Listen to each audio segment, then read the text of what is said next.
10-year-old Joel suffered a brutal attack in his own bed, sustaining 13 deep wounds, while his mother was in the next room.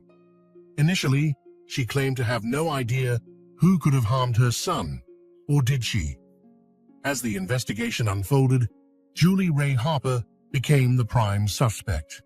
Stay with us until the end of this story, as there's much to uncover. At 4:30 a.m., a terrified Julie ran to her neighbors for help, claiming a masked intruder had broken into her home, attacked her, and abducted Joel. Alarmed, the neighbors immediately called the police. Upon arriving, officers surveyed the home, finding broken glass and bloodstains on the back door. Inside, a bloody knife lay on the hallway floor. Tragically, in Joel's bedroom, officers found him lying on the floor between the wall and the bed. Despite being gravely wounded, with over 10 severe injuries to vital organs, Joel was alive when found. The defensive cuts on his hands indicated he had fought desperately against his attacker. EMTs arrived quickly, but it was too late to save him. The horrific crime left everyone, especially Joel's mother, in utter shock. Julie, who adored her only child and described him as her greatest gift, was devastated. Determined to catch the perpetrator, detectives immediately began investigating. Julie told them that she had been asleep when Joel's screams woke her.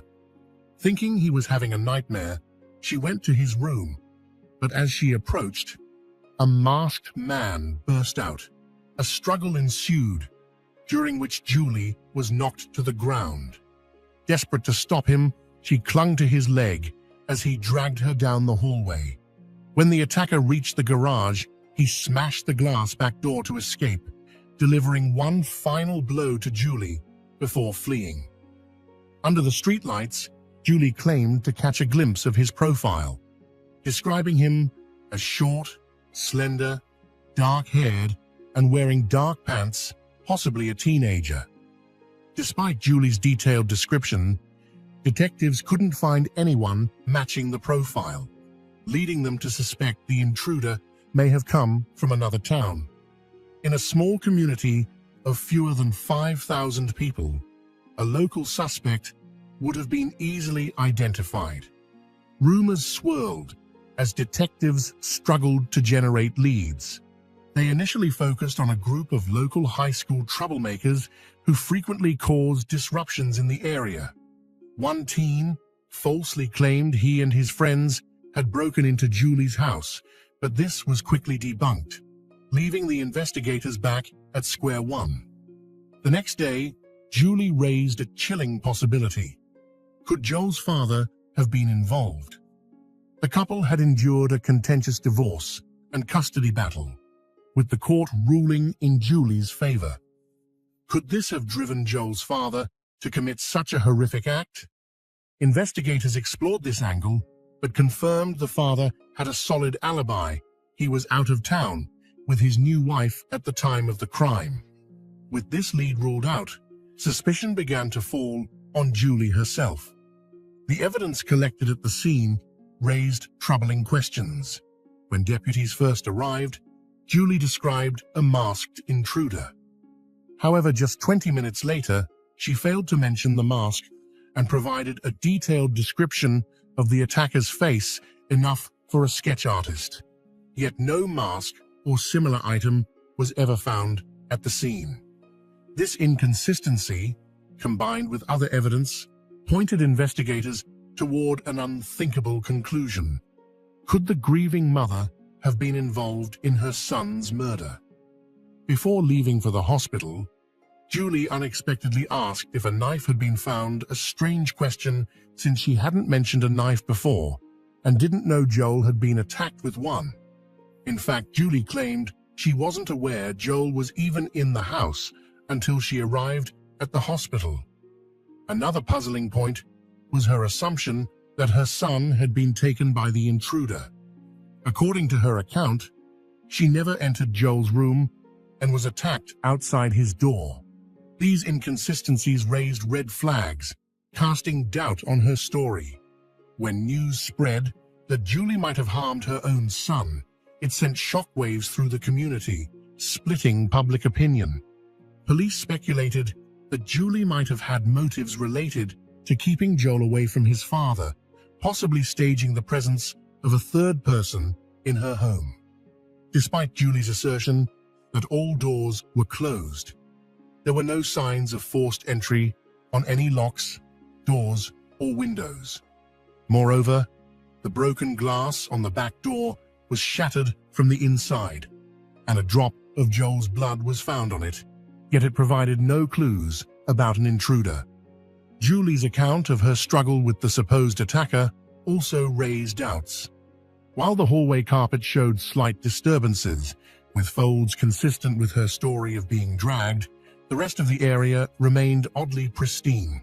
A vase of flowers on a table was undisturbed, and framed pictures on the walls were still intact. The only areas in disarray were Joel's bedroom and the hallway. Another unusual detail was the weapon itself. The knife used in the attack came from Julie's home and had been deliberately placed near Joel's room. There were no signs of foreign footwear or blood trails leading in or out of the house. An officer inspecting the backyard in the morning noticed undisturbed dew on the grass, suggesting no one had fled through there. Julie's injuries also raised suspicion. She bore only minor scratches and bruises, which investigators thought might have been self-inflicted. The level of detail she provided about each of her injuries struck detectives as odd for someone who had allegedly been in such a violent struggle. Additionally, 3 drops of Joel's blood were found on Julie's clothing. When asked to explain, she could only suggest that it might have splattered during her fight with the intruder, an explanation that failed to convince investigators. As the evidence mounted, suspicions increasingly pointed toward Julie as the perpetrator. However, by late 1999, investigators discovered that Julie had sold her house over a year earlier and moved away. Her whereabouts were a mystery. Neither her former co-workers, neighbors, nor her ex-husband knew where she had gone. One detective recalled that she had attended Indiana State University, and a request sent there revealed that she had completed her studies. Further inquiries showed that Julie was now living an active life in Monroe County, surrounded by new friends and in a serious relationship. The sale of her house and the life insurance payout for Joel's death had made her wealthy, with over $500,000 in assets. This discovery left investigators questioning whether they had overlooked critical details, particularly about Julie's decision to abruptly leave Lawrenceville. The location where Julie Ray Harper chose to live after her son's burial raised eyebrows and added to the growing suspicions surrounding her. Adding to these doubts, her new life as a single woman seemed to offer her fresh opportunities, suggesting she had gained personally from her son's tragic death. Could this have been a motive for the crime? While there was no direct evidence linking Julie to the incident, the sheriff's department pieced together a reconstruction of the events for the prosecutor. According to their report, on October 13, 1997, at approximately 4:30 a.m., Julie allegedly armed herself with a kitchen knife and entered Joel's room while he was asleep. Acting in a state of agitation, she inflicted multiple stab wounds on him as he lay under the blanket.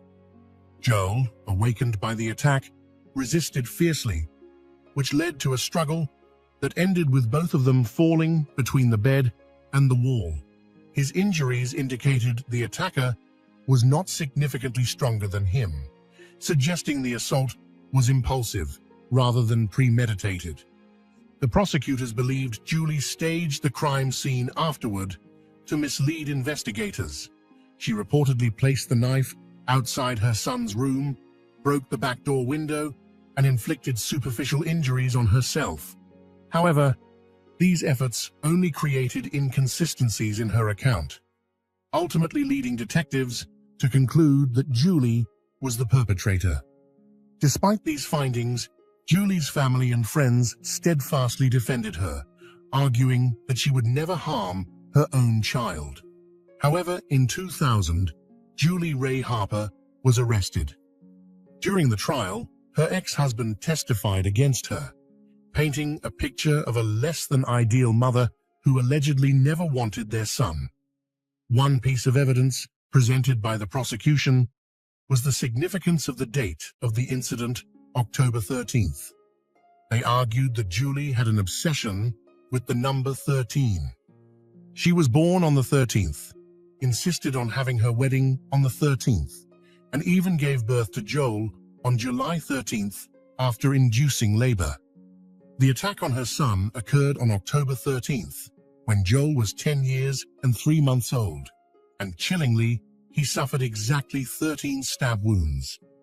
On March 19, 2002, the court found Julie Ray Harper guilty and sentenced her to 65 years in prison, effectively a life sentence under Illinois law.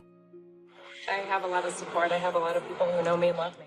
Julie's family and friends felt they were witnessing a serious injustice. They thought that not only had Julie been wrongfully convicted, but the real criminal was still at large and could have committed another heinous crime. Prosecutors were certain they had found the right person guilty. Julie vehemently disputed her involvement in spite of the decision, claiming that the crime was committed by an unidentified masked intruder. I mean, I'm not going to lie and say I did something I didn't, and I most certainly am not going to disrespect the integrity of Joel's life and my life and what we are and who we are. If Julie's claims were true, she was living through a real-life nightmare. Though the case seemed resolved with a conviction and imprisonment, it was only the beginning. The media coverage caught the attention of a group of lawyers from the Innocence Project, an organization dedicated to investigating potential wrongful convictions, especially those involving claims of actual innocence. After reviewing Julie Ray Harper's case, they were stunned that she had been found guilty. They revisited overlooked details and explored new angles, which soon bore fruit. The very next day, a new witness came forward to the sheriff's office. Initially, the sheriff showed little interest, as the case was already closed. However, when the man claimed to have interacted with the real perpetrator, the police decided to listen. The witness, Alan Berkshire, recounted an unsettling incident 2 days before Joel Kirkpatrick's murder. While dining with his wife and 11-year-old son at a local cafe, a man approached the arcade games where his son, Randy, was playing. The man, who appeared to be in his 30s, about 5 feet 9 inches or 5 feet 10 inches, and weighing 150 to 155 pounds, placed a hand on Randy's shoulder and ominously said, "You're scared of me, aren't you? Maybe you should be. Maybe everyone should be terrified when I show up." Alan described the man as disheveled, possibly intoxicated, and unfamiliar to the area. After the cafe incident, Alan immediately reported it to the local sheriff's department when he learned of Joel's murder, but his account was dismissed as insignificant. Innocence Project investigators found yet another witness, a cashier, at a bus station less than 40 miles from Lawrenceville. She recalled that on Tuesday, October 14th, a man matching the suspect's description purchased a ticket to Nevada. This destination was rarely requested, making the transaction stand out. She described the man as drunk and unsettling, and his behavior left such an impression that she reported it to local law enforcement immediately. Unfortunately, the police dismissed her report as irrelevant. Further digging by the Innocence Project revealed even more overlooked evidence. The doctor who examined Julie in the emergency room was adamant that her injuries were inflicted by another person. Shockingly, the police had never interviewed the doctor or taken his professional opinion into account. Instead, They proceeded with their theory that Julie had staged the attack and inflicted the injuries on herself. The police also claimed there were no signs of an intruder in Julie's home, but private detectives suggested this was because they simply hadn't been properly searched for. Crucially, no fingerprints were taken from the house, nor were the fibers on Joel's bedsheets analyzed. Additionally, the officer who initially reported no dew on the grass had misinterpreted the conditions. There was no dew at all that morning, contradicting his earlier assumptions. The Innocence Project raised these glaring oversights in court and in the media, sparking renewed national attention. Television networks highlighted the case, questioning the evidence against Julie and asking, "Isn't it strange that this woman is still behind bars?" The story took on a new life, offering the public a perspective that cast serious doubt on the original investigation. When all physical evidence pointed to Julie Ray Harper's innocence, the case garnered the attention of American writer Diane Fanning. After thoroughly reviewing the evidence, Fanning became convinced that Julie had been wrongfully convicted. Julie found an unexpected ally in Diane, who noticed striking similarities between the handwriting of Joel Kirkpatrick's attacker and that of Tommy Lynn Sells. A convicted serial killer, Fanning was researching for her new book. Fanning decided to write to Sells in prison, referencing Joel's case indirectly. In her letter, she noted, "I watched a program where the prosecutor said, 'No one breaks into a home just to attack a child without bringing their own knife. But we know that's not true, right?' Sells's reply was cryptic but chilling. He responded, 'Did that crime maybe happen a couple of days before the one I committed in Springfield, Missouri? Did it maybe happen on the 13th of the month?' At the time, Sells had no access to media in prison and could not have learned these case details from outside sources. Fanning interpreted his words as a confession. Tommy Lynn Sells had a documented history of violent crimes spanning nearly 2 decades, during which he traveled across the U.S., leaving a trail of victims. He was arrested in Del Rio, Texas, for a heinous crime committed on December 31st, 1999. On that night, Sells broke into a home around 4 a.m., attacking 2 young girls while their parents slept nearby. The attack bore eerie similarities to Joel Kirkpatrick's case, but in Texas, one of the girls survived and identified Sells, leading to his arrest. This prompted Fanning to suspect that Joel might have been another of Sells's victims. Reports indicated that Sells was involved in at least 21 attacks, and Joel could have been the 22nd. Further investigation revealed that Sells had been in the vicinity of Lawrenceville at the time of Joel's murder, verified through the National Crime Information Center. A Texas ranger assigned to Sells's cases reached out to detectives handling Joel's case, but they showed no interest. The local sheriff's department dismissed this connection, as they had already closed the case by convicting Julie Ray Harper. Despite Diane Fanning presenting her findings, investigators refused to engage with her or consider the new evidence. Unperturbed, Fanning published her book, which became an unexpected sensation. The detailed revelations reignited public support for Julie, with many demanding a retrial featuring unbiased jurors who would weigh the new evidence. However, despite compelling links to a serial killer whose modus operandi matched the crime and who had been confirmed to be near Lawrenceville, the prosecutor dismissed the idea, saying, "I just don't believe in fairy tales." Prosecutors argued that Seals had somehow learned about the case's details while in prison. The Innocence Project's lawyers countered, emphasizing that prisoners had no access to television or the internet, but their arguments were ignored. They pressed on, uncovering even more evidence. Sells had been arrested shortly after Joel's murder for a traffic violation, during which his driver's license was confiscated. A comparison between his license photo and the composite sketch of the attacker revealed a striking resemblance. When the photo was shown to Alan Berkshire, the cafe witness, he confirmed Sells as the man he had seen with his son. With this mounting evidence, it became increasingly apparent that the wrong person might have been convicted for Joel Kirkpatrick's tragic death. Julie Ray Harper's lawyers successfully petitioned the court for a review of her case, which led to a pivotal trial. During the proceedings, a recording of Tommy Lynn Sells' confession was presented. In his statement, Sells detailed how, at around 4 a.m., he entered Julie Ray's home through an unlocked kitchen door. He described taking a knife, attacking Joel in his room, and struggling with Julie as he attempted to flee.